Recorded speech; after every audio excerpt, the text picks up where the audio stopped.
Bien, bonjour à tous et bon début de semaine. Nous sommes déjà le dimanche, carnaval fini, nous sommes dans période de carême, mais la vie continue quand même et bonne année de santé encore pour les gens qui manquent de santé. Je sais qu'il y en a encore beaucoup qui sont à l'hôpital, une idée ou trois mon en connaître qui est l'hôpital, les radios, bonne santé. Sinon, dans un instant, on va recevoir le vice-président du conseil départemental, M. Louis Galantine, un habillé, bonjour. Bonjour, M. Zandrounis. Merci d'être avec nous. Plus tard, on va recevoir Sylvie Rosier, Achia Sarah, et Carole Venutolo et Carole Coco-Villouin, que des femmes qui viendront parler, chacune de la chronique, une autre viendra parler de l'artiste Carole Venutolo viendra parler d'un spectacle qui se fera au Cinestar, on parlera de ça, les femmes et le cinéma, et puis Carole Coco-Villouin, fondatrice de Pigetan et formatrice elle aussi, sera avec nous. L'information c'est Iman News et elle le dit tout de suite.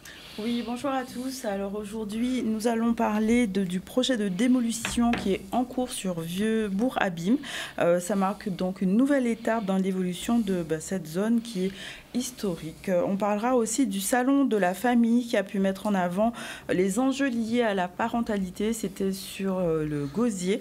Bien-être et solidarité intergénérationnelle étaient au rendez-vous pour cette deuxième édition. À l'occasion aussi de la Journée internationale des droits de la femme, des rencontres ont eu lieu et des débats ont pu faire avancer la cause féminine.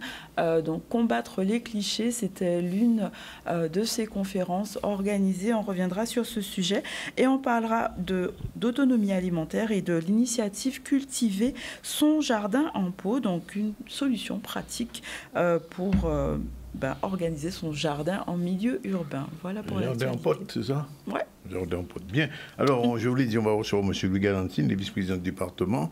J'ai envie de vous dire, depuis quelques semaines même, le département fait beaucoup de choses. Vous étiez à Marie-Galante, il y avait beaucoup d'inauguration de la piste de l'aérodrome de Gambou, il y a eu aussi à Capesterre, et puis là, c'était la maison des femmes, et il y a encore d'autres choses.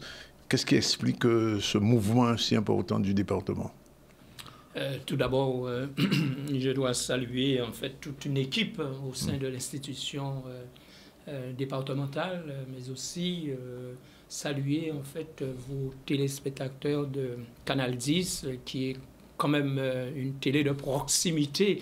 La preuve en est, si vous citez un certain nombre d'activités de l'institution départementale, ça prouve que vous êtes informés et que vous vous intéressez aussi à la chose publique.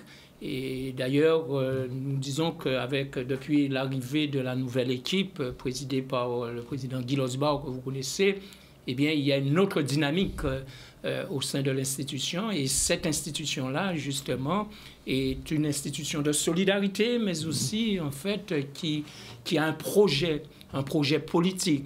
Et pour avoir un projet, il faut bien, en fait, porter des projets qui répondent, en fait, aux doléances, aux requêtes même de la population guadeloupéenne.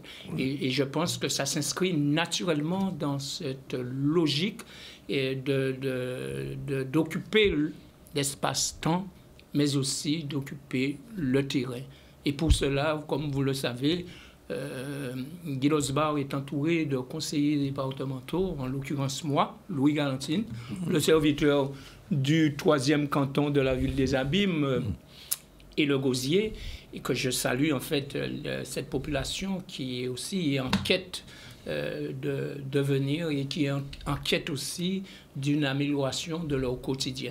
Et je pense qu'avec l'équipe, avec Guy Losbar, nous pouvions porter d'ailleurs ces choses qui sont en cours et on répond toujours en fait aux questionnements, voire même en fait aux demandes de cette population. Voilà. Alors, je vous posais la question, par rapport à tout ce que vous avez dit, effectivement, on le voit sur tous les jours, on voit ce qui se passe au niveau du conseil départemental, mais comme toujours, quand on fait de la politique, il y a toujours des priorités. Quelles sont en ce moment les priorités ? Il y a beaucoup de priorités, c'est-à-dire de régler en fait le problème du RSA, en l'occurrence. C'est un gros chantier que le président a lancé dès son arrivée. Nous avons nettoyé nos fichiers et bien sûr, quand je dis nettoyer, c'est-à-dire qu'il y avait un certain désordre organisé au sein de ce service et qui aujourd'hui porte ses fruits. Nous avons aussi en ce moment même, en fait, l'organigramme même de l'institution départementale. Comme vous savez, quand c'est une grosse machine, il y a des dérives et qu'on doit porter réponse. Et ça aussi, le président s'attelle à porter des réponses, non seulement pour le personnel, mais aussi pour la population guadeloupéenne. D'ailleurs, très souvent, il y a des spots en fait sur les ondes, y compris sur Canal 10, pour porter en fait une certaine, je dirais, information à la population pour dire que dans tel ou tel domaine, eh bien, il y a des solutions à vos problèmes. Tout ça aussi, cette communication intense portée par l'équipe montre bien que nous nous intéressons à la chose, à la problématique même de la population guadeloupéenne. Bon, il y a aussi un domaine que je maîtrise plus, en fait, ce sont les axes routiers où je suis président en fait de cette commission. Mais je rappelle aussi que le président a mis en place une commission santé. Et c'est une collègue qui est bien entendu présidente et qui est dans le domaine de la santé et qui est présidente de cette commission-là. Et ça prouve aussi que nous nous intéressons justement à l'activité principale aussi de l'institution départementale, c'est de s'occuper de la santé de la population, avec bien sûr des maladies, comme vous le savez, qui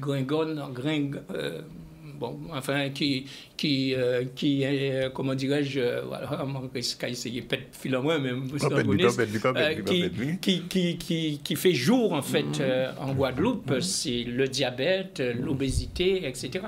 Et là aussi, ça me pousse à dire que les axes routiers qui sont en chantier, eh bien, nous avons en fait un devoir même d'accompagner ces axes-là à des voies alternatives.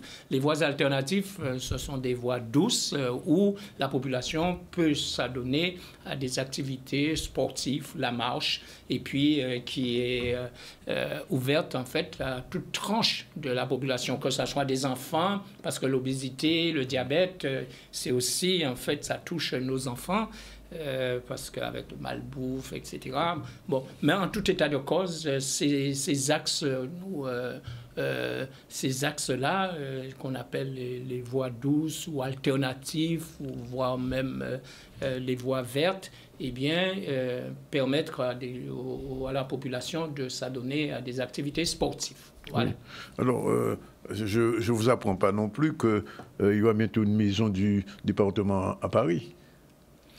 Oui, mais en fait, comme ce sont des, comment dirais-je, c'est encore une autre commission en fait qui s'en occupe. Je ne peux pas rentrer dans le détail non, mais c'est une innovation quand même, c'est une innovation. Voilà, mais en tout cas, je puis saluer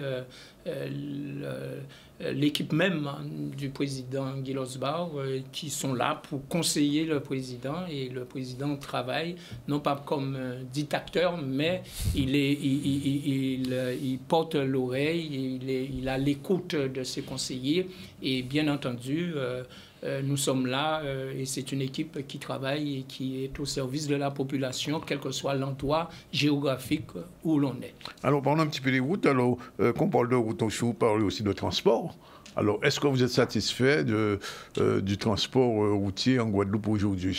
C'est une des compétences aussi. Je sais qu'il y a eu, depuis l'époque de Gillot, il y a eu un travail qui a été fait, mais beaucoup de gens disent que nous restons à tête toujours. C'est ça, mais je dois rappeler que depuis la loi Notré, eh bien, le transport a été en fait transféré, la compétence a été transférée à la région Guadeloupe. Mais en ce qui concerne le transport des personnes à mobilité réduite, par exemple, effectivement, il y va de notre compétence au sein de l'institution départementale. Et ça marche bien. On n'a pas véritablement de soucis. D'ailleurs, même lors de l'aménagement du territoire, là où nous sommes compétents, eh bien, nous pensons fortement à l'aménagement pour, en fait, cette population à mobilité réduite. Et d'ailleurs, je vous ai parlé, en fait, en préambule sur cette affaire de voie verte. Eh bien, là aussi, il y a un aménagement prévu pour les personnes à mobilité réduite. Et alors, parler de route, M. Zandronis, permettez-moi en fait de saluer les familles, parce qu'à la date d'aujourd'hui, nous avons eu 7 décès sur nos routes dans le pays Guadeloupe. Et permettez-moi de saluer en fait ces familles-là qui souffrent dans leur chair et qui sont endeuillées aujourd'hui. Et je ne mettrai pas en fait ces accidents uniquement sur peut-être le comportement en fait de l'individu, mais des fois aussi par rapport à la vitesse des uns et des autres. Et c'est là où j'appelle en fait à la courtoisie sur le réseau routier. Des fois, nous sommes en chantier, c'est clair, et pour améliorer la situation. Et il est vrai aussi un sujet qu'on pourra aborder, mais peut-être qu'on ne pourra pas en débattre aujourd'hui, c'est en fait ce qu'on peut appeler l'adaptation des matériaux chez nous en Guadeloupe. Oui. Parce que très souvent, ce sont des matériaux et puis, qui sont réglementés sur le plan national et qui sont calqués. Et monsieur, bon, je vous fais un clin d'œil, monsieur Zandronis, pour connaître votre position de la chose. Oui. Et je puis vous dire qu'il est important que nous puissions adapter nos matériaux à nos travaux, à notre pays et puis à l'environnement de notre pays, c'est-à-dire en termes climatiques, etc. Alors, depuis, quand même, il y a quand même de petits soucis. Depuis le dernier cyclone dans la région du Sud où j'habite, vers Vieux-Fort, Trois-Rivières, il y a des chantiers qui ne sont toujours pas terminés. À Trois-Rivières, il y a un pont qui s'est effondré. À Vieux-Fort, sous la route, vous le savez, il y a encore des travaux. Est-ce que ces travaux-là vont enfin se terminer? Bien, voilà, vous touchez en fait un point sensible, M. Zandronis, sur le sujet. Il faut savoir que, en fait, Basse-Terre est très souvent, en fait, fait l'objet de passages de phénomènes naturels, on dira, cyclones, tempêtes, etc., ou encore périodes pluvieuses, et qui fait que, justement, encore une fois, le matériel n'est pas adapté. Voilà. Alors, il est vrai que, et puis, souffrez que je vous dise, Monsieur Zandronis, que nous avons repris, en fait, le pont sur le territoire de Capesterre, entre Capesterre et Trois-Rivières, et on ne peut pas tout faire. Bon, tout est, comment dirais-je, conditionné par, en fait... les appels d'offres. Les appels d'offres, la réglementation, mais aussi l'argent. Oui. Et vous savez, nous sommes un petit pays, il y a des priorités, en fait, je reprends votre vocabulaire, il y a des priorités dans le domaine et qui fait qu'aujourd'hui, eh bien, plus que jamais, nous devions gérer, en fait, l'argent et puis donner une priorité en fonction de la fréquentation des axes routiers, etc. Et puis, la possibilité d'avoir en fait des routes qui délestent là où il y a le problème en fait.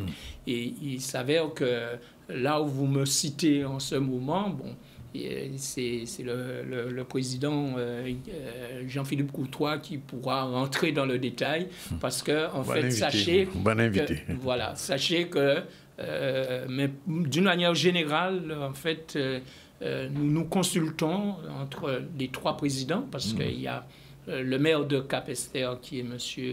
Jean-Claude Maïs, qui lui... Cap-Esther-Marie-Galante, là. Cap-Esther-Marie-Galante, qui est président de la commission travaux mais dans les îles. Et puis, il y a Jean-Philippe Courtois, qui, lui, est maire de Cap-Esther aussi, mais Bello, et qui est président de la commission, mais Basse-Terre. Et moi, je suis sous la Grande Terre.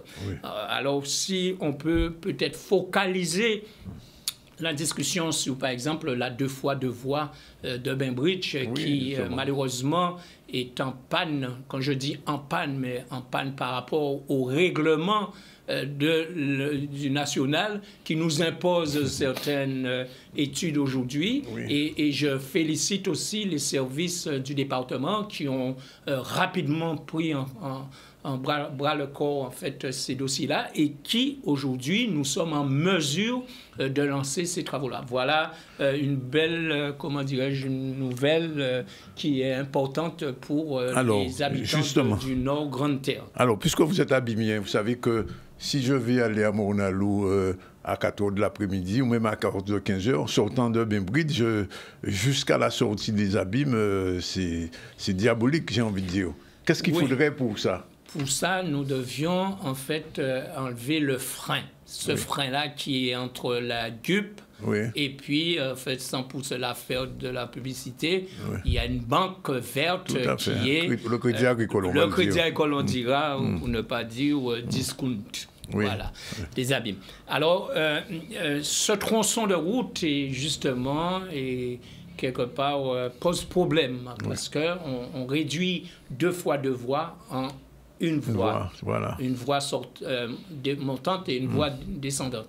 Et là, justement, j'en parlais là, nous allons doubler en fait cette voie-là, et c'est là où je vous ai dit, il y a tellement de règlements, et je remercie là encore le président Guy Losbach qui a eu l'idée avec son équipe de comment dirais-je, de faire appel au préfet. Et nous avons eu une plénière, rappelez-vous, avec le préfet, où le préfet a fait un bilan de ses activités de l'exercice 2024 au sein du palais. Et là, je l'ai interpellé, le préfet, pour justement ce dossier-là. Comment, en fait, on est bloqué par les services de l'ADEAL. C'est le service de l'ADEAL, je nomme son nom, parce qu'en fait, c'est un frein pour nous, et pas dans mon domaine d'expertise uniquement, mais dans d'autres domaines aussi. Il s'avère que nous devions avoir une certaine souplesse si on veut avancer, parce que la population guadeloupéenne ne comprend pas toujours pourquoi tel chantier est bloqué, pourquoi nous n'avançons pas, d'autant que l'argent est voté, l'argent est là. Et moi je dis que bloquer de l'argent pour des projets qui se réalisent en 2 coups de cuillère à peau en 2-3 mois, parce que ce sera vite fait. C'est le dédoublement de cette voie-là, et malheureusement, l'administration freine. En fait, donc il n'y a pas de solution pour l'instant? Pour l'instant, il n'y a pas de solution? Si, c'est débloqué. J'ai même remercié en fait les services du département qui ont justement permis de débloquer la situation assez rapidement. Et je fais un clin d'œil à mes services du département.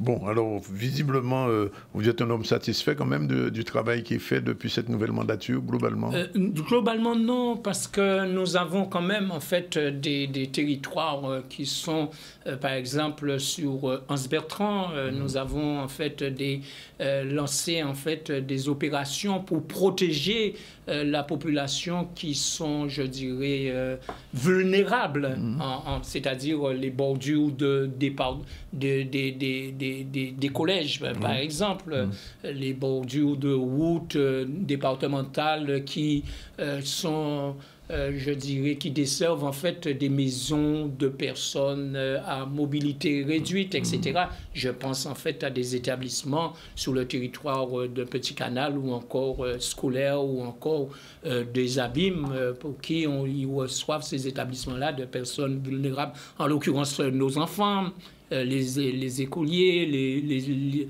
les collégiens, etc. Et où on fait un aménagement pour...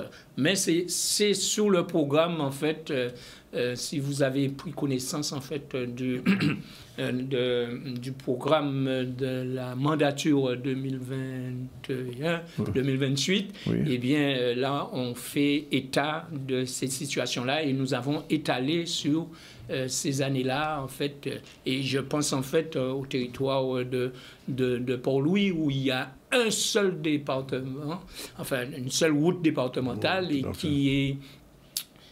qui a un gros problème, c'est la proximité de l'école, et que les enfants sont obligés de marcher sur la route. Et là, on a commencé, et on a fait plus de 400 mètres de trottoirs de part et d'autre de la départementale, justement, pour desservir les lotissements en conséquence. Un dernier point, peut-être les pistes cyclables. Oui, bon, voilà, en fait, alors là, c'est plus un travail collectif, en collaboration, bien sûr, avec les EPCI, en collaboration avec la région Guadeloupe. Et nous avons déjà commencé, d'ailleurs, voilà, en fait, des images que vous projetez. Et ça prouve aussi que nous avons réussi récemment, avec une volonté politique, et d'adapter, en fait, les matériaux. Et c'est la Pointe des Châteaux qui est quand même un travail, je dirais, qui a mobilisé beaucoup d'énergie, énergie humaine, des énergies financières, etc. Et qui est quand même nous donne de bons résultats. Voilà, et qui est là pour quelques années. Et le choix politique du président, c'était de réaliser, en fait, cette route-là en béton. Et c'est vrai que c'est un investissement sur le long terme et qui demande aussi, en fait, une voie alternative où les gens pourront s'adonner à des activités sportifs, marches, etc., à tout public. Voilà. Une dernière petite question politique quand même, puisque nous sommes maintenant des élections municipales. Pour le GUSR, tout va bien dans toutes les communes, il n'y aura pas de soucis particuliers. Je rappelle que personnellement, je ne suis pas encarté du GUSR, mais en fait, je soutiens l'homme Guy Losbach dans cette affaire-là. Personnellement, je ne suis pas candidat aux élections municipales. Et le temps voulu, voilà, laissons le temps au temps pour qu'on puisse faire un choix idéal pour, je dirais, donner satisfaction à la population guadeloupéenne. Voilà. Et je pense que plus que jamais, nous devions avoir des hommes pas instruits, mais intelligents à la tête des institutions. C'est important pour le dire. On a besoin de personnes qui ont un sens, c'est-à-dire un sens politique et qui bien sûr, qui a un projet pour le pays. Et peut-être que, bon, moi, les BANDE, B-A-N-D-E, à Zandronis, mais il est temps de rapprocher la gouvernance en Guadeloupe pour que justement nous puissions porter réponse en fait aux matériaux. Je sais que il fut un temps passé récent, eh bien on avait soulevé le problème des butines employés pour reprendre en fait le réseau routier en Guadeloupe et qui n'est pas adapté. Ça demande des études, ça demande en fait de l'ingénierie de nos enfants guadeloupéens pour adapter en fait ce matériel-là à nos besoins. Parce que vous le constatez comme moi-même, chaque fois que les camions passent, eh bien, il y a une montée parce que ça creuse en fait le goudron, comme on dit, et puis ça monte en surface. Oui. Et là, c'est dangereux, ça peut être aussi source d'accidents sur nos routes. Merci, M. Galantine. On vous remercie pour toutes ces précisions qui étaient nécessaires. Et on retient ce que vous avez dit, que le travail ne fait que commencer. Et il va continuer. Voilà, ça ne fait que commencer peut-être après. D'ailleurs, bientôt, le président fera un bilan mi-mandat, oui, bientôt, prochainement, là, dans les semaines à venir. Et je pense que c'est pour marquer que le travail non seulement a commencé, mais c'est déjà réalisé, parce que la preuve en est, beaucoup l'ont dit, je prends à témoin madame qui est sur le plateau, oui, et qui, bien entendu, nous avons inauguré la maison, non pas de la femme, mais des femmes, oui, sur le territoire des Abîmes, en l'occurrence sur le canton de Loulou-Galantine. Vous êtes un vrai abîmien, comme on dit. Merci en tout cas d'être venu. Il est 12h58, on prend la première pause, on se retrouve tout à l'heure. Mais c'est là, on va parler de démolition à Vieux-Bourg-Abîme. Ça vous concerne, mais vous verrez peut-être le sujet. Et on va en revenir tout à l'heure quand on sera sur la deuxième partie de ce ZC. Là, tout de suite. Bon. Merci encore.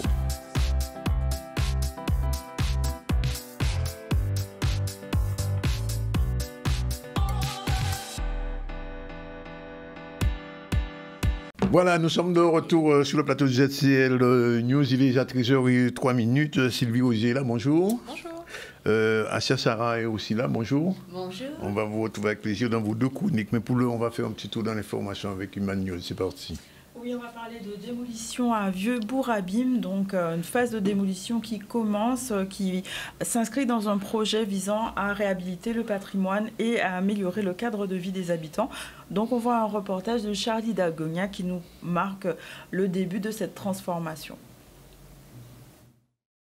Alors aujourd'hui, je commence par dire que c'est un grand jour puisque je suis quand même issu de ces quartiers et j'ai l'honneur aujourd'hui de représenter le président Yves Jalton qui a une particularité en fait, qui a une attention justement très forte sur ce quartier puisqu'on a bien identifié que ça fait un petit moment que ces quartiers sont un petit peu, je dirais, en état de délabrement. On parle d'habitat indigne.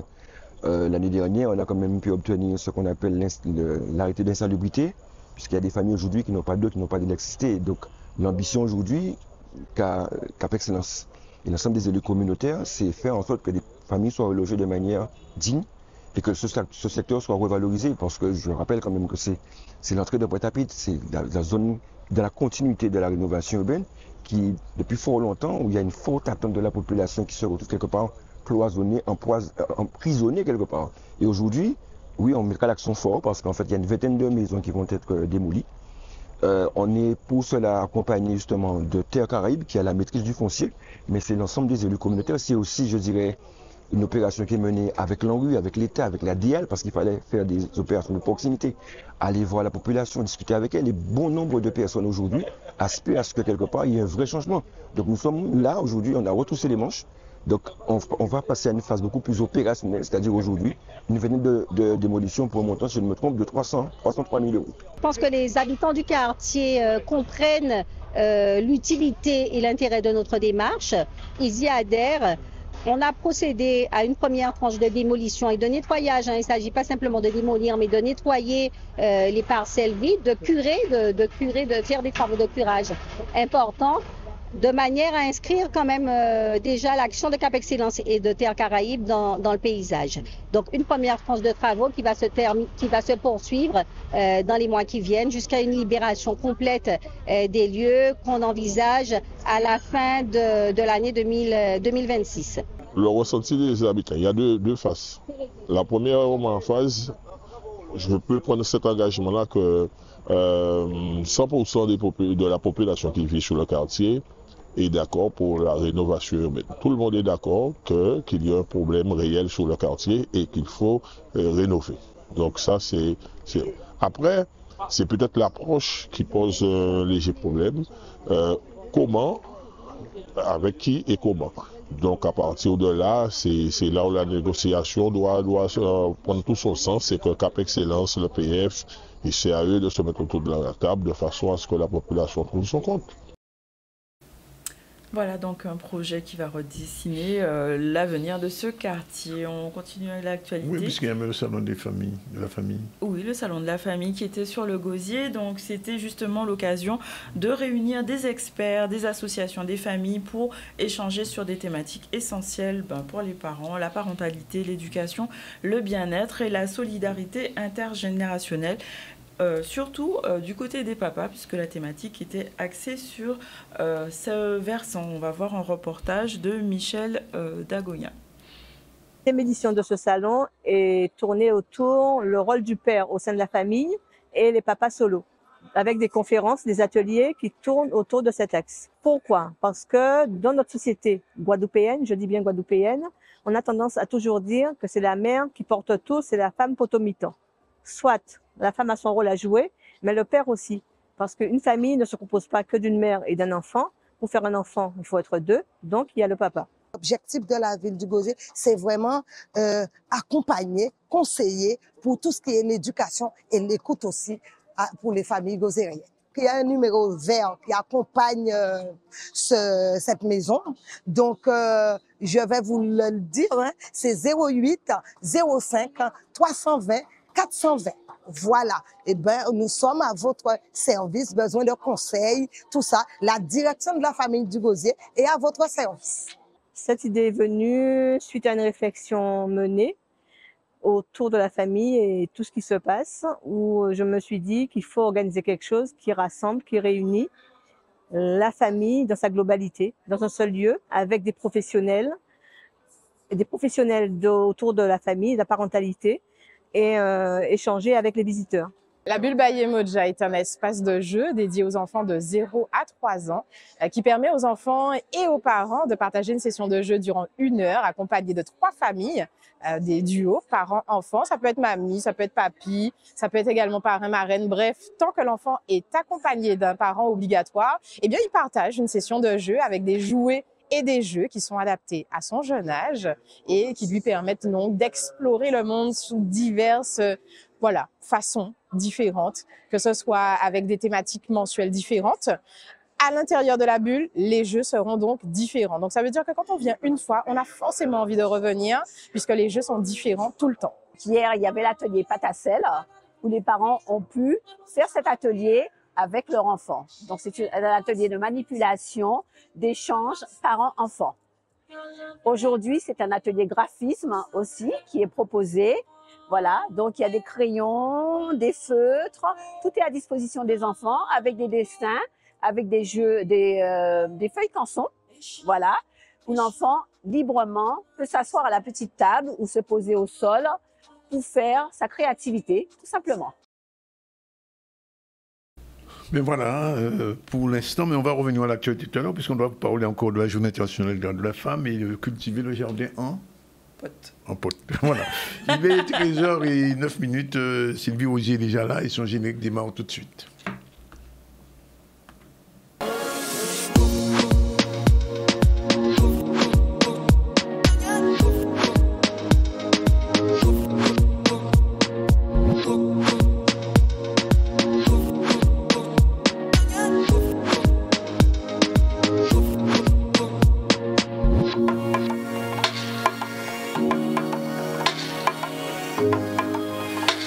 Sylvie, c'est la chronique Boostez-vous. C'est moi qui vous booste ou c'est vous qui me boostez cette semaine? C'est moi qui vous booste. Bon, alors, comme tous les lundis, on fait un petit tour du côté des entreprises et cette fois-ci, on va regarder les indicateurs de performance. Comment mesurer pour progresser? Alors, comment ça s'organise? Quels sont ces indicateurs? Il y a pléthore d'indicateurs, mais les entreprises doivent choisir en fonction de leurs objectifs. Donc, du coup... Ah bon? Ah oui, il y en a beaucoup.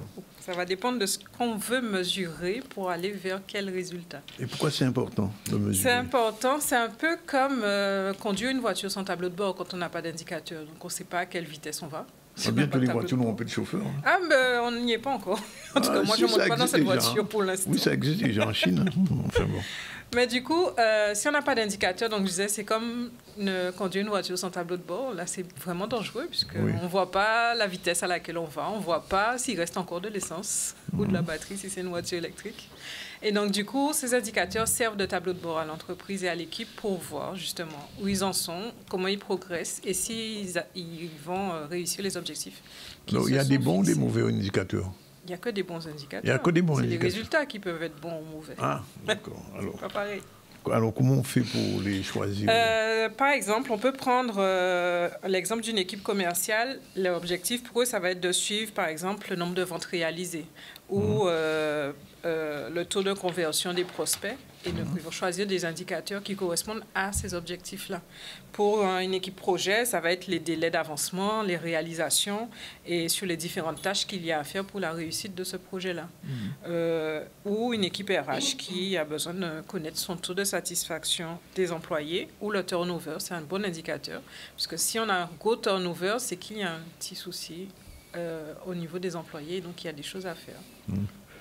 Alors, est-ce que ça, c'est au niveau des RH. Mais alors, est-ce qu'on peut donner un exemple concret? Parce que, bon, moi, je vois les KPI que je ne sais même pas ce que c'est. C'est indicateur de performance. Ça s'appelle comme ça, KPI? Oui, en anglais.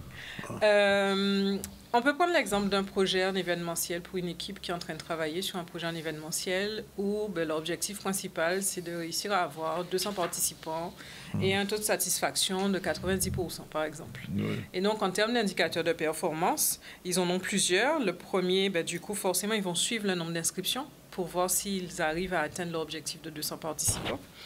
Pour mesurer en même temps aussi l'intérêt suscité par l'événement. Et donc, ça leur permet peut-être aussi d'ajuster la communication s'ils voient que ça ne prend pas, qu'il n'y a pas suffisamment d'inscriptions.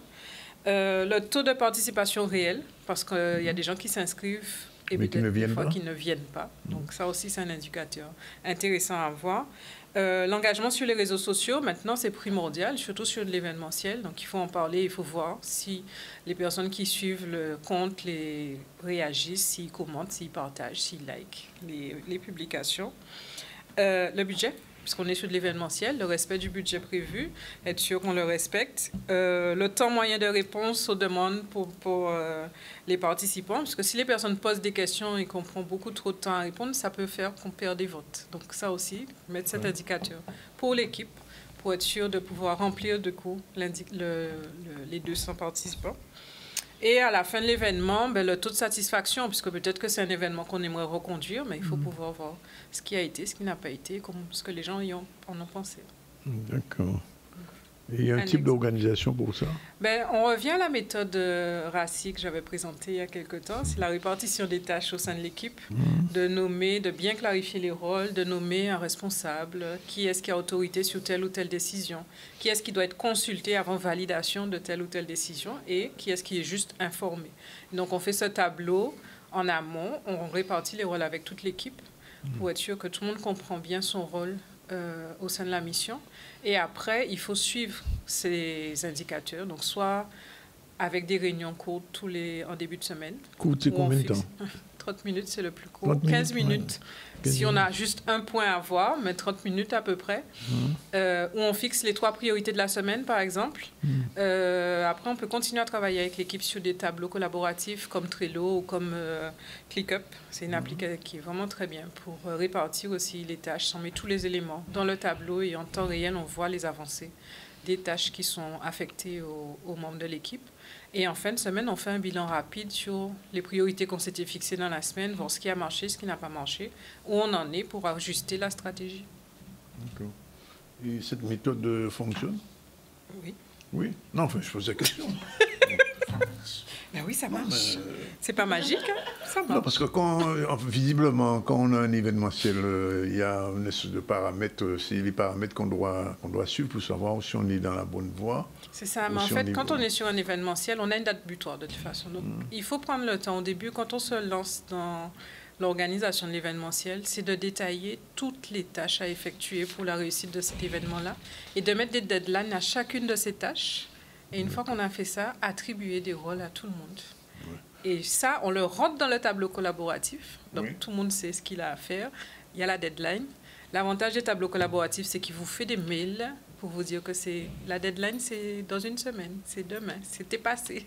Et donc, du coup, on peut ajuster, ils peuvent même, eux, réagir en voyant la deadline arriver, etc. Et ça permet d'être, du coup, toujours en temps et en heure, ou même pour le responsable du projet, de relancer les personnes affectées sur les tâches si elles n'ont pas encore effectué. Alors, en gros, puisqu'on arrive à la fin, conclusion, est-ce qu'il y a quelque chose, un moyen clé, enfin, un moyen extraordinaire qui peut... Extraordinaire, qui enfin, peut oui, quoi? Oui, parce qu'il y a des gens qui regardent là en ce moment, qui ont des entreprises, qui ont des événementiels, se disent, bon, ben, elle dit ça, mais ça bien belle, mais concrètement. Tout est dans l'organisation préalable. Et faut que chaque personne soit bien sûre de son rôle. Je crois que vraiment ce qui est important, c'est que les rôles soient bien répartis, que les personnes soient bien au clair sur ce qu'ils ont à faire, qu'ils ne puissent ne pas hésiter aussi. Si on leur a donné une responsabilité et qu'ils n'y arrivent pas, il faut qu'ils puissent venir vers les autres et dire, bon, ben, je suis bloqué. Oui. Donc, il vaut mieux qu'on puisse avoir un échange complètement ouvert avec l'ensemble des acteurs du projet pour permettre d'avancer et de surtout ne pas rater les moments alors, clés. Si on est dans une réunion qu'on n'a pas organisée, et puis il y a des gens qui parlent beaucoup, qui blablatent, etc., qu'est-ce qu'on fait? Il y a des méthodes.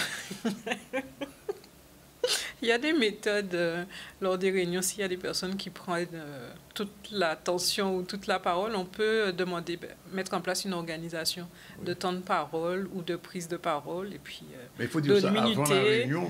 Mais si ça commence à déraper, on arrête tout. Et on leur dit, bon, on ne s'entend plus, on ne s'écoute plus. Et donc, il faut qu'on va faire autrement. À partir de maintenant, on va, pour cette réunion, chaque personne aura 30 minutes de parole ou bien on lève la main comme à l'école. Il peut y avoir des choses comme ça. En réunion, c'est faisable. C'est pour pouvoir permettre à tout le monde de... 22 heures, quoi. Mais non, on ne termine pas à 22 heures. D'accord. Bien. Merci Sylvie. À la semaine prochaine, il est déjà 13h18. Dans un instant, on va recevoir Assia qui est déjà là et Sylvie va nous quitter. Et en entre-temps, juste un petit sujet sur le droit de la femme. Oui, la journée donc internationale des droits des femmes, c'était donc ce samedi 8 mars. C'était l'occasion de réaffirmer l'engagement pour l'égalité et de donner la parole à celles qui font avancer les mentalités. On voit un reportage de Michel Dagonia qui nous parle d'une conférence qui a eu lieu concernant une initiative locale sur le droit des femmes. En collaboration avec la direction régionale à l'égalité des droits des femmes et aux hommes, préfecture région Guadeloupe, nous avons mis en place une série de capsules vidéo mettant en valeur les femmes qui exercent des métiers dits masculins. Beaucoup trop de clichés, beaucoup trop de stéréotypes et c'est l'un des combats de l'association de foot Guadabel que de justement combattre ces clichés.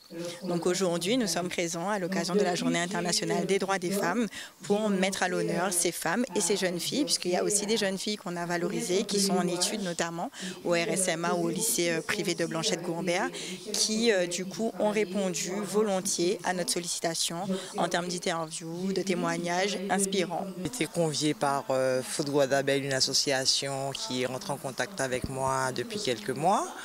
Nous avons pu faire une petite démonstration ainsi qu'un reportage ensemble. D'ailleurs, l'Estime m'avait envoyé le reportage que j'ai vu avec plaisir. Donc j'ai été conviée par cette association. C'est une solidarité en fait féminine parce que on va dire c'est notre journée entre guillemets, bien que c'est toute l'année nos journées, mais aujourd'hui exceptionnellement c'est notre journée. Donc ça me fait plaisir d'être parmi aussi des femmes qui font des métiers atypiques. Des métiers qui sont souvent liés aux hommes. Donc voilà, donc c'est avec plaisir que je suis là aujourd'hui. Important parce que nous célébrons la journée internationale des droits de la femme, 8 mars, une journée commémorative. C'est vrai que nous avons une autre journée qui est célébrée sur le 25 novembre. Mais là, c'est sur la lutte contre les violences faites aux femmes. Mais le 8 mars, c'est vraiment célébrer le courage et la détermination des femmes, mais aussi de tous et toutes, à faire en sorte que le droit des femmes évolue. Et nous assistons là à une évolution par cette action qui montre que les femmes vont maintenant vers des métiers qui sont dits masculins. Et la mixité est très importante. L'objectif aujourd'hui, c'est de pouvoir oser, de pouvoir prouver que c'est possible de s'insérer dans un métier dit masculin et de réussir brillamment. Mais c'est vrai que les femmes qu'on a pu interviewer, avec lesquelles on a pu collaborer, nous ont dit que ce n'était pas toujours évident que d'oser. Ce n'était pas non plus toujours évident que d'y aller, de se faire respecter en tant que femme exerçant un métier dit masculin. Mais elles ont persévéré et c'est pour cela justement qu'elles sont là aujourd'hui pour prouver que c'est possible et encourager d'autres femmes et d'autres jeunes filles à le faire. Voilà, donc un chemin vers l'égalité qui reste encore à parcourir, n'est-ce pas? Oui. Tout à fait, toujours. Mais on va parler de pardon, on va pardonner aujourd'hui avec, avec Assia sur plein de choses. Pardon radical, on va lancer le générique et on revient. Tu sais quand tu dis Assia, à quoi je pense? Non. Bon, ma fille, elle s'appelle Assia. Avec quel âge? 14 ans. Bienvenue sur la chronique Mission Régénérescence. Mission Régénérescence intervient auprès des familles, auprès des seniors, auprès de la jeunesse et en intergénérationnel. Elle promouvoit la santé, la vitalité au niveau physique, au niveau mental et au niveau émotionnel. Assia Sarah, le 1er et 3e lundi du mois à 13h dans Mission Régénérescence sur ZCL. Super. Alors, pardon radical. Pourquoi radical? Déjà, c'est ma première question en dehors de tout ce qu'on va aborder. Pourquoi tu parles de pardon radical? Oui, alors très souvent, le pardon radical, le mot radical, ça fait poser question, Iman, parce que, si tu veux, dans le côté radical, l'idée étant de pouvoir libérer, pardonner dès la racine et ne plus revenir là-dessus. Donc c'est possible d'éradiquer tout, de pas faire table rase et de passer à autre chose. Je suis convaincue que oui. Par contre, il y a vraiment un process, il y a vraiment un processus. Tu vois, j'entends très souvent de manière religieuse, on dit voilà, je pardonne, je m'en remets à Dieu. Il y a ce côté spirituel. Et moi, là où je mets un côté beaucoup plus, si tu veux, un côté médical et nettoyage, on va dire émotionnel, c'est que c'est plutôt un pardon émotionnel. Pour moi, pour arriver à un pardon spirituel, il faut pouvoir libérer les émotions au préalable et d'abord faire un pardon émotionnel. Alors, comment on fait ça? Comment on fait pour justement nettoyer ces émotions parce que souvent, ça reste à l'intérieur, on n'a pas forcément conscience de tout. Comment tu peux faire émerger ces émotions pour les travailler? Alors, déjà, il faut comprendre que dans émotion veut dire une énergie en mouvement. D'accord? Donc, il faut vraiment comprendre que l'émotion, c'est comme une cristallisation dans le corps. Ça veut dire que quand on ressent des émotions bloquées, tu vois, par exemple, on vit quelque chose de très difficile avec son conjoint ou des relations toxiques qui se répètent, on ressent donc ces émotions qui peuvent être de la colère, qui peuvent être de la rancœur, de la frustration. Et il faut les voir comme, tu vois, j'ai apporté ce petit caillou. Et en fait, c'est une pierre. Et cette pierre, en fait, ça fait penser un peu à une cristallisation. L'émotion, c'est vraiment une cristallisation dans le corps. Tu vois, ça se met à différents endroits du corps. Et ça peut être libéré qu'en faisant sauter cette cristallisation. Et pour la faire sauter, il faut bouger. Il faut utiliser différentes pratiques telles que le mouvement. Bien sûr, on le sait, la parole, mais pas que. Je pense que l'association de la parole et de l'expression de ces mots, plus le mouvement, en plus de tout ça, fait qu'effectivement, il peut y avoir une libération dès la racine. Donc, il y a vraiment un processus. Donc, il y a un vrai processus. Et tu parles de, ce mouvement, parce qu'on a souvent tendance à refouler ces émotions. Comment tu mets en mouvement cette cristallisation dont tu parles? Alors, déjà en prenant conscience de cette émotion en nous, parce que très souvent, on vit dans la colère sans s'en rendre compte, tu vois, on en fait même un état de vie, même de survie. On pense que c'est notre état de base, on peut très bien se mettre à avoir même une relation un peu agressive avec d'autres en se disant c'est normal. Donc déjà, la première chose, c'est prendre conscience. Et pour ça, revenir à soi, revenir à son corps et se poser la question, est-ce que je me sens bien dans mon corps? Est-ce que je me sens en paix? Est-ce que je me sens léger, légère? C'est une première chose, c'est la conscience. La deuxième, les l'émotion, vraiment, il faut pouvoir, une fois qu'on y a mis de la conscience, mettre cette idée de j'ai envie de m'en libérer. Quand je parle de pardon radical, il faut vraiment comprendre qu'il ne s'agit pas de pardonner l'autre et de faire comme si rien ne s'était passé. Il s'agit de libérer cette émotion dans un processus. Ici, il va y avoir l'atelier samedi 15, on va en parler tout à l'heure, mais dans un seul but, retrouver ma paix. La paix intérieure, parce que c'est vrai que les émotions, comme elles se cristallisent, tu l'as très bien imagé avec cette pierre, ça peut se loger dans des endroits du corps. Et en fait, on parle souvent que les émotions bloquées, elles rendent malades. C'est ça? Oui, aujourd'hui, on sait dire, il y a énormément d'études, c'est vraiment fluide dans ce sens que les émotions bloquées dans notre corps, les personnes qui restent dans un état de colère, dans un état de rancœur, de frustration, de tristesse et qui n'arrivent pas à s'en libérer, à un moment donné de leur vie, forcément, à un moment donné, ça commence à pêcher au niveau du système immunitaire et du coup, on tombe malade. Parce qu'en fait, d'être dans cet état de stress permanent, ça nous crée un état immunitaire déjà qui baisse. Donc, c'est une première chose. Ça nous crée une inflammation dans notre corps. Ça nous crée un dérèglement hormonal. Et du coup, forcément, ça va pêcher sur notre état de santé. D'accord. Donc, ça va engendrer du stress et encore plus de maladies, encore plus de pathologies dans sa vie. Est-ce qu'on peut faire le lien entre ces émotions qui sont enfouies et justement les relations toxiques ou des schémas, on va dire, de pensée récurrents? Est-ce que ça a un lien ou pas? Oui, exactement, ça a un lien.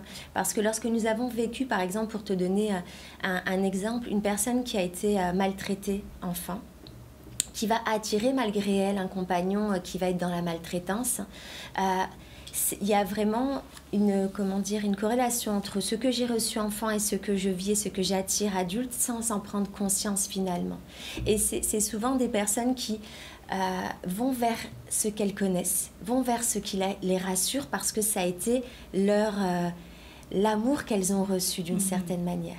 Donc tant qu'il n'y a pas eu cette prise de conscience, elles vont attirer encore et encore ces relations dites toxiques quelque part. Donc effectivement, il y a première chose, prendre conscience de ça. Deuxième chose, pouvoir se libérer de cette rancœur, de ces émotions, pouvoir faire des choix en conscience et attirer de ce fait-là d'autres relations dans sa vie. Tu vois, quand tu as mis de la conscience sur ça, quand tu as libéré toutes ces émotions, tous ces blessures de l'âme, quelque part. Ces blessures de l'âme, on les connaît tous, l'humiliation, la trahison, l'injustice, l'abandon, le rejet, tu vois. Ces blessures, en fait, qui font que nous faisons des choix, mais des choix pas en conscience. Filtrés, en fait. Oui, ça. Voilà. Et puis un peu les yeux, on va dire que nous sommes pas dans la clairvoyance de qui nous sommes. Et nous ne faisons pas des choix à ce moment-là à partir de réellement ce que nous désirons. Nous les faisons à partir de nos blessures. Tout à fait. Et donc, se libérer de ces blessures et de ces émotions toxiques, ou en tout cas qui n'apportent pas de bien-être, j'imagine que ça procure un sentiment de joie, de libération, et c'est ce que tu vas faire pendant l'atelier, j'imagine, du pardon radical. Est-ce que tu peux nous expliquer un peu comment ça va se passer ? Alors, déjà, une première chose, un premier point, l'atelier, donc effectivement, c'est un atelier collectif qui aura lieu samedi 15 mars en après-midi de 13h30 à 17h30. Et ça va être vraiment l'opportunité de pouvoir déposer ces poids du passé que nous tenons tous et nous vivons avec. Et ça va être vraiment cette opportunité de se libérer de ces poids-là. Comment ça va se passer? Il n'y a aucune obligation de partage. Chacun peut très bien faire son travail là de manière individuelle et recevoir l'atelier. Bien entendu, il peut y avoir ce partage-là, mais ce n'est pas une obligation pour que le travail se fait. Et il y a des mises en mouvement, je ne vais pas le spolier l'atelier, mais il y a vraiment un process qui est très transformateur et avec lequel les résultats sont vraiment incroyables. Parce que la personne ne ressort pas comme elle est rentrée. Elle a vraiment déposé, c'est vraiment une opportunité à déposer ses sacs. C'est poser ces sacs-là de choses dont on n'a pas besoin finalement. Pour effectivement retrouver cette joie, cette sérénité. Et pour que cela émerge, il faut pouvoir déposer ce qui nous dérange. Donc ça va se passer au centre Régénérescence. À partir de quelle heure? Comment on fait pour réserver? Bon, tu nous as un petit peu expliqué comment ça va se passer. Donc c'est un atelier où il y aura des exercices. Bon, on ne va pas spoiler, de la mise en mouvement, j'imagine de la sophrologie, puisque c'est aussi l'axe par lequel tu interviens. Comment on fait pour s'inscrire? Alors, pour s'inscrire, on appelle le 06 90 28 57 18, 28 57 18. Et donc, voilà, on demande à s'inscrire à l'atelier. C'est toute la journée? C'est l'après-midi, de 13h30 à 17h30, samedi 15 mars. Et voilà, c'est sous réservation. Les places sont limitées parce que vraiment, on a vraiment à cœur que l'énergie du groupe soit juste ce qu'il faut pour que tout le monde puisse vraiment recevoir l'atelier, en bénéficier et puis se transformer tel qu'il en a besoin sur le moment. Combien de participants? 15. 15, d'accord. Donc, c'est vraiment premier arrivé, premier servi. Oui, c'est exactement ça. C'est exactement ça. C'est vraiment une opportunité. Je pense que les personnes qui s'inscrivent et ressentent l'appel, voilà, que c'est le moment, qu'ils ont envie de déposer ça et voilà, ressentir cette sérénité, se sentir enfin léger dans leur corps, parce qu'on en a le droit. Et on est là pour ça. On n'est pas là pour recevoir et porter tous ces poids. On est vraiment là pour être dans la joie. Bon, rendez-vous samedi, donc centre Régénérescence, numéro de téléphone, juste pour rappeler éventuellement. Oui, 06 90 28 57 18. Merci beaucoup, Assia. À très vite. Merci à vous. Il est déjà 13h32, c'est la deuxième pause. Et on se retrouve tout à l'heure avec nos derniers invités. D'inviter avec 2 heures. Oui. 2 Carole en plus pour le même prix. Carole Venue-Toulouse et Carole Coco-Villois tout à l'heure.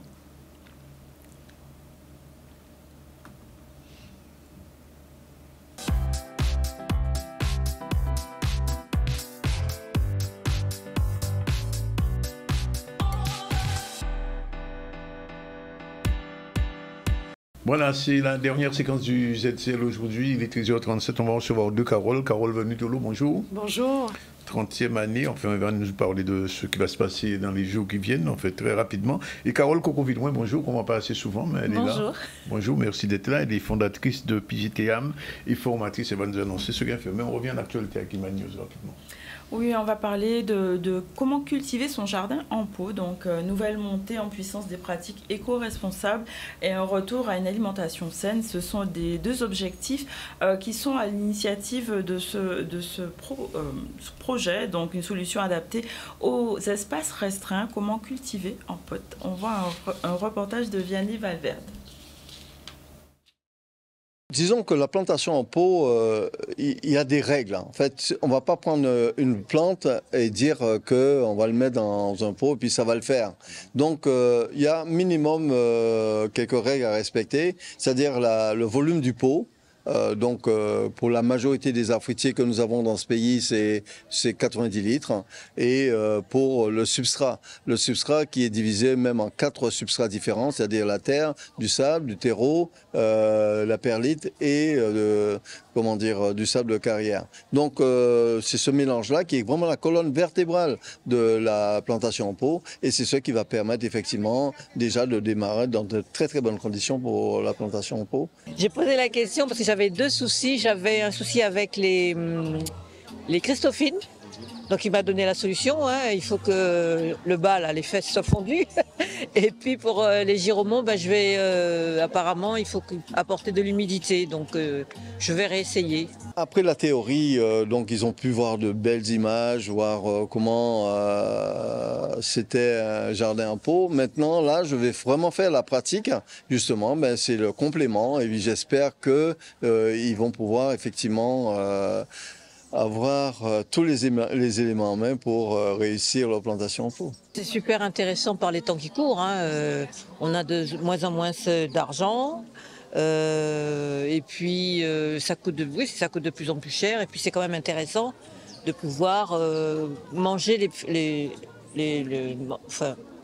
consommer ce qu'on a produit soi-même. Voilà, c'est surtout ça. Voilà, donc une approche qui permet de favoriser l'autosuffisance alimentaire et d'encourager vraiment une connexion plus forte avec la nature. On va revenir aux inaugurations qui ont eu lieu sur Basse-Terre avec le maire André Atala concernant la petite enfance et le sport. On voit un reportage. Face aux défis démographiques qui touchent la Guadeloupe, et plus particulièrement Basse-Terre, ville de moins de 10 000 habitants, l'attractivité du territoire devient un enjeu majeur. Offrir un cadre de vie dynamique, des infrastructures modernes et des services de proximité de qualité est essentiel pour maintenir les familles sur le territoire et séduire de nouveaux foyers. Ça inaugure et ça prouve que Basse-Terre est en train de bouger. Donc nous avons voulu regrouper ces 4 inaugurations en une matinée. Il ne voulait pas trop se démultiplier. Ça a commencé par le basket 3-3 qui est devenu, comme vous savez, un sport olympique. C'est une promesse qu'on avait fait aux jeunes de Petit Paris, à côté de la résidence Fougas. Là, c'est le paddle tennis. Ça sera le premier paddle, un sport qui est en explosion. Le premier paddle du sud Basse-Terre. On m'a dit qu'il y a même des Basse-Terriens qui allaient en grande terre pour pouvoir jouer au paddle. Il y a Kevin Basse-Terre, comme ça, arrivé à l'Épère, ça ira. Ensuite, il y a le sport Tournoubien Chevalier Saint-Georges. Nous mettons les sports Tournoubien dans tous les quartiers. C'est des terrains de mini-foot, on va dire ça comme ça, dans lesquels on fait du basket, du volley.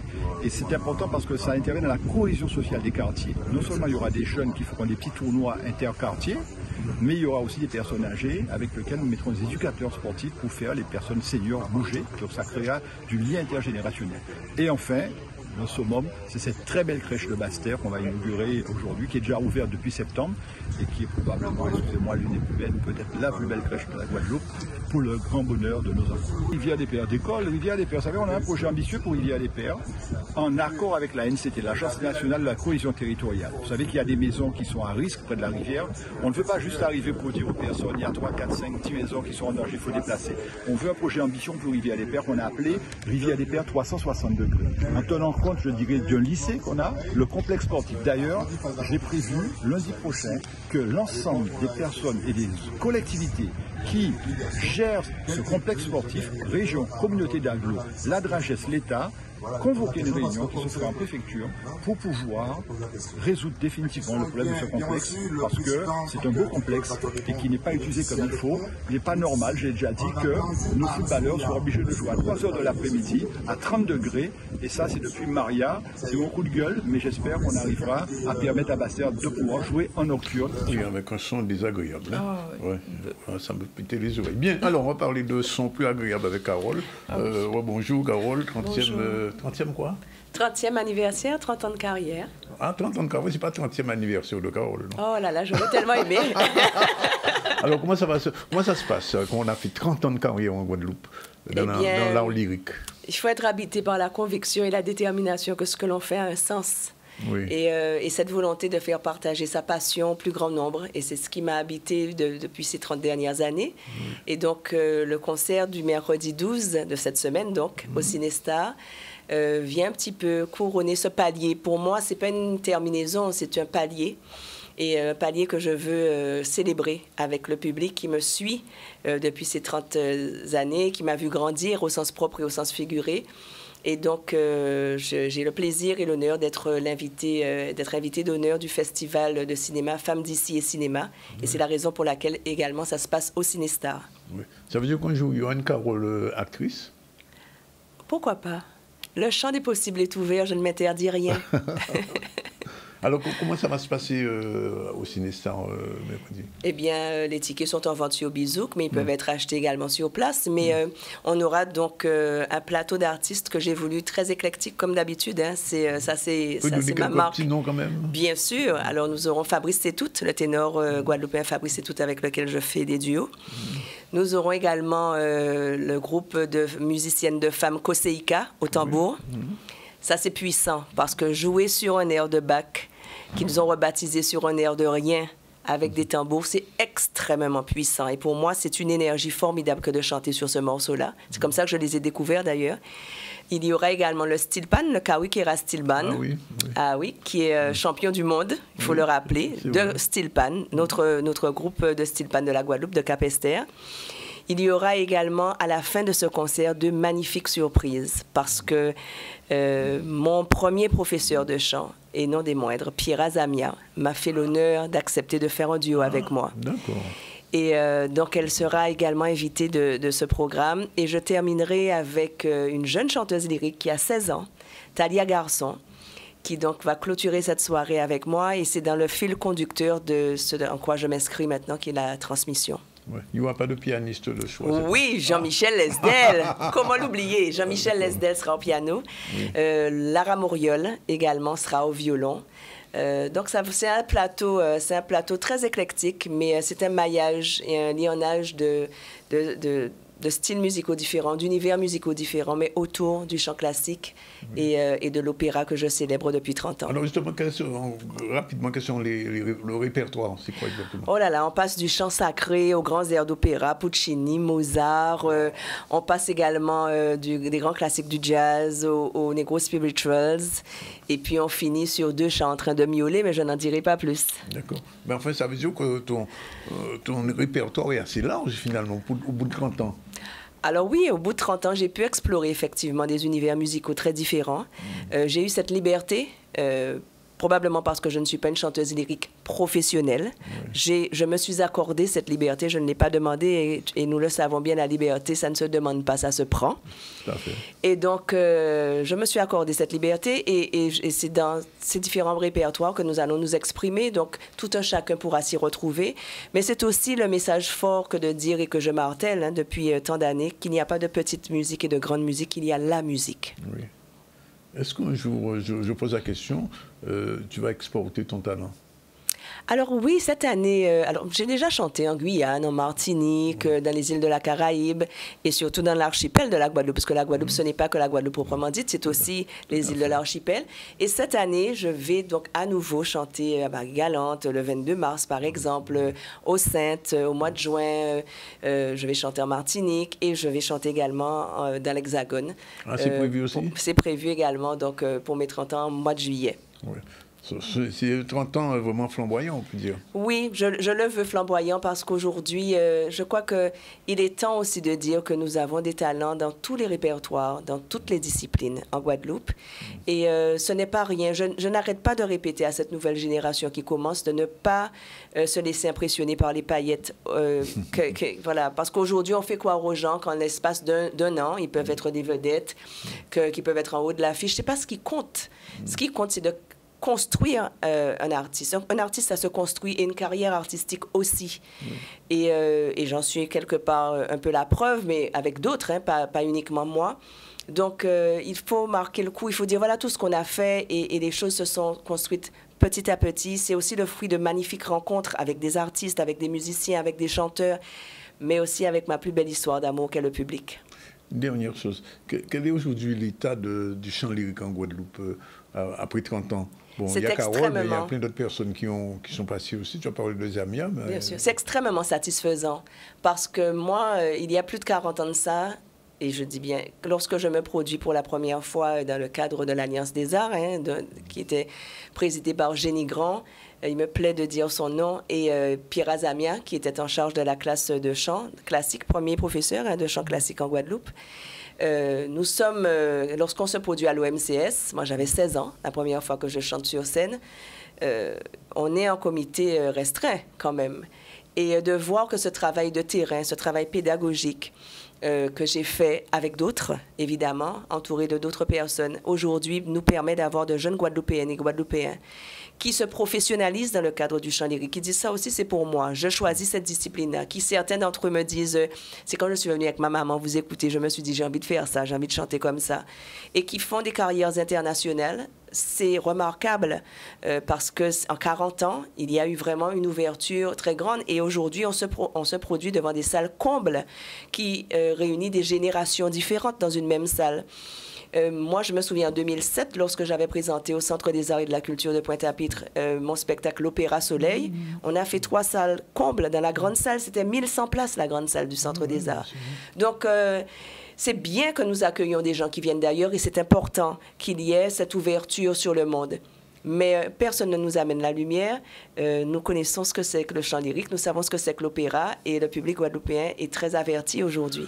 Tu sais, tu vas pas y couper parce que chaque fois que je reçois un chanteur, je demande toujours de nous donner même un tout petit extrait. Allez, on va, si tu veux bien, faire un extrait de Summertime. Comme tu veux. Summertime est extrait de l'opéra Porgy and Bess, écrit par Gershwin, et c'est le premier opéra noir. Gershwin, qui était un bourgeois new-yorkais, et qui est descendu, j'en parlais ce matin avec Jean-Michel Hetzel, avec lequel j'étais en répétition, qui est descendu dans le sud des États-Unis pour s'imprégner de la vie des Noirs américains de l'époque, et qui, lorsqu'il est remonté à New York, nous a écrit cette merveille qu'est Summertime. Ça donne quoi?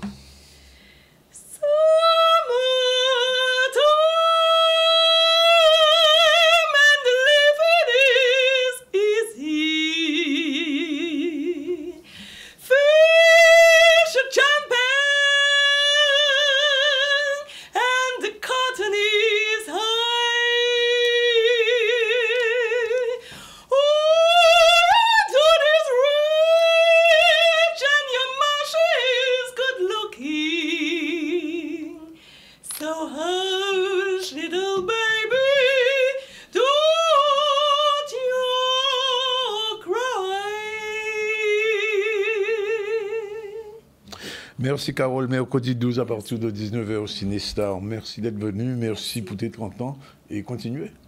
Pas laguer, comme on dit. On passe d'une Carole à l'autre. Bonjour Carole Coco-Villouin. Bonjour Dany, c'est impressionnant. Bonjour à tous. Oui, mais c'est un plaisir. C'est, on va dire, l'un des types de chants qui nous met en émoi, quel que soit l'âge que l'on a, quel que soit ce qu'on est en train de faire quand on entend du chant lyrique. On ne peut pas ne pas réagir, comme on ne peut pas ne pas communiquer d'ailleurs. Absolument. Alors vous êtes venue ici parce que vous êtes formatrice, c'est vrai? Oui. Et il y a une formation qui est dans l'air. Oui, absolument. Carole et moi, nous nous connaissons depuis très longtemps et effectivement, nous sommes à cette époque de notre vie où il est important de transmettre. Oui. Donc pendant des années, j'ai rencontré des tas de professionnels qui m'ont formé notamment au métier de l'audiovisuel. Ma marraine dans le métier, elle me formait, elle ne se rendait même pas compte jusqu'au jour où on s'est retrouvés dans la même entreprise. Donc oui, il arrive un moment où quand on a beaucoup reçu, on a envie de donner et je suis arrivée à cette étape. Et il se trouve que ça correspond aussi à l'avènement des NTIC, les nouvelles technologies de l'information et de la communication qui, pour être accessibles, doivent d'abord passer par les connaissances de base. Donc mon projet, in fine, c'est d'accompagner toutes ces personnes qui manquent de compétences de base pour diverses raisons. Hein.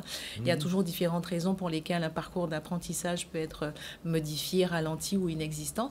Eh bien, je suis dans la transmission et j'écris des formations, notamment avec le graphisme et cette application fantastique qui est canva.com. Oui. Alors, il y a deux Canva. Il y a un Canva gratuit et puis un Canva professionnel, mais avec le gratuit, on peut passer au professionnel. Oui, bien sûr. Donc, les fondateurs, et notamment la fondatrice Mélanie Perkins de Canva, avaient une envie fondamentale lorsqu'ils ont créé cette application, c'est de permettre à n'importe qui de réaliser des graphismes de qualité professionnelle en très peu de temps et surtout très facilement, comme ça, un finger in the nose, quoi, le doigt dans le nez. Et ça a été le pari qu'ils ont pris et c'est effectivement le cas. Avec cette application, on va créer des choses très perfectionnées. Tout ce que l'on voit autour de nous en termes de visuel, l'application peut le faire si tant est qu'on ait les clés pour le réaliser et puis l'envie aussi. C'est beaucoup de plaisir, mais il faut surtout avoir envie pour réaliser de belles choses avec cette application. Alors, comment ça va s'organiser concrètement? Alors, concrètement, le 15, on est sur une journée, donc c'est un samedi, on est sur une journée pleine où on va aborder deux choses. Effectivement, donc l'application Canva, les graphismes qu'elle permet de réaliser et aussi comment faire pour travailler un bon référencement. C'est pas tout d'avoir une belle image, c'est pas tout d'avoir une belle vidéo, c'est pas tout d'avoir une belle publicité. Encore faut-il qu'elle soit bien référencée pour que la cible puisse la voir. Voilà, puisse la voir et y accéder. Donc, je serai en compagnie de Jean-Michel Martial, qui est un spécialiste de l'informatique, qui est programmeur, et qui est aussi community manager, qui va donc s'occuper de toute cette partie référencement, comment fonctionne l'algorithme, c'est quoi l'algorithme, et puis ensuite, une fois qu'on aura amené nos participants à comprendre ce que c'est, on va passer à la partie pratique où ils vont créer des visuels de grande qualité avec lesquels ils vont pouvoir repartir et surtout les publier sur leurs différents réseaux, les faire imprimer. Il faudra s'inscrire quand même. Oui, bien sûr, il faut s'inscrire. Je peux laisser le numéro. Le numéro, alors, c'est 06 90 407 047. Donc, l'inscription se fait en ligne, mais bon, certaines personnes préfèrent nous voir d'abord. Ils m'appellent 06 90 407 047. On se voit, on discute et on va de l'avant.